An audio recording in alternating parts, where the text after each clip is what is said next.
रमेश 35 साल का एक पतला दुबला आदमी अपनी झुग्गी के बाहर खड़ा था। उसकी आंखों में चिंता थी और कपड़े पुराने और फटे हुए थे। रमेश की जिंदगी गरीबी और संघर्ष से भरी हुई थी।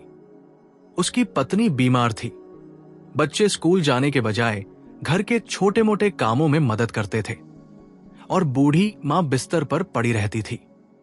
रोज सुबह रमेश एक छोटी बाल्टी में पानी भरकर घर लाता, बच्चों को खाना खिलाता और बाजार की ओर मजदूरी करने निकल पड़ता। उसकी झुग्गी के चारों ओर तंग गलियां, कचरे के ढेर और भूखे बच्चे दिखाई देते थे। बाजार में रमेश दिन भर भारी बोरियां उठाकर दुकानों तक पहुंचाता था। हर दिन उसका शरीर थकावट से चूर हो जाता, लेकिन वो कभी शिकायत नहीं करता। एक दिन तेज धूप के बीच रमेश ने एक बूढ़ी औरत की मदद की जो अपना सामान नहीं उठा पा रही थी। लोग उसकी ईमानदारी और मेहनत को देखते थे, लेकिन उसकी मदद करने वाला कोई नहीं था। उसकी मेहनत का फल उसे नहीं दिखता था। फिर भी उसके मन में एक उम्मीद थी कि एक दिन सब ठीक होगा। एक दिन बाजार में एक सफेद कपड़े पहने महंगी गाड़ी से आए राजीव मेहरा ने रमेश को देखा। रमेश की मेहनत और दूसरों की मदद करने की भावना ने राजीव का ध्यान खींचा। राजीव ने रमेश को बुलाया और पूछा, तुम इतना कड़ी मेहनत क्यों करते हो? क्या तुमने कभी कुछ बड़ा करने की कोशिश की है? रमेश ने सिर झुकाकर जवाब दिया, साहब, कोशिश तो की है, लेकिन हालात कभी मौका नहीं देते। राजीव मुस्कुराए और बोले, अगर मैं तुम्हें एक मौका दूं, तो क्या तुम इसे पूरी तरह से अपनाओगे? रमेश की आंखों में उम्मीद की चमक आ गई।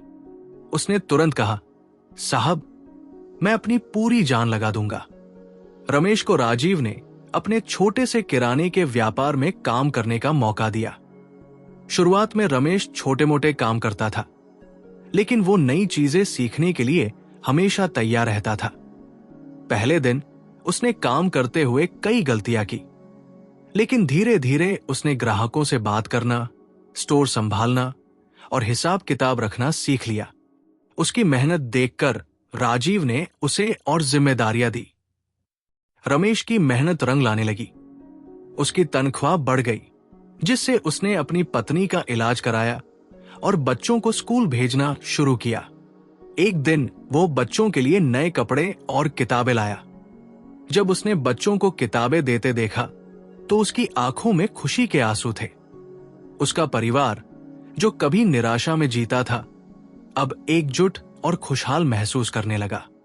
कुछ सालों बाद रमेश ने खुद का एक किराने का स्टोर खोला। अब वो आत्मविश्वास से भरा हुआ, साफ कपड़े पहने और ग्राहकों से मुस्कुराकर बात करता था। स्टोर पर ग्राहकों की भीड़ होती थी और लोग उसकी ईमानदारी की तारीफ करते थे। उसका नाम अब पूरे इलाके में जाना जाता था। एक शाम रमेश अपने स्टोर के बाहर खड़ा था। सूरज ढल रहा था और उसकी दुकान से आती रोशनी उसकी मेहनत की गवाही दे रही थी। वो मुस्कुराते हुए अपने जीवन के संघर्षों को याद कर रहा था। उसने मन ही मन सोचा, अगर इंसान में मेहनत और ईमानदारी हो तो किस्मत खुद बदल जाती है। रमेश की कहानी हमें यह सिखाती है कि मेहनत और सही मौके से इंसान की जिंदगी बदल सकती है। अगर आपको यह कहानी प्रेरणादायक लगी हो तो कृपया लाइक करें, सब्सक्राइब करें और इसे अपने दोस्तों और परिवार के साथ शेयर करें। आपकी प्रेरणा हमारे लिए बहुत मायने रखती है। धन्यवाद।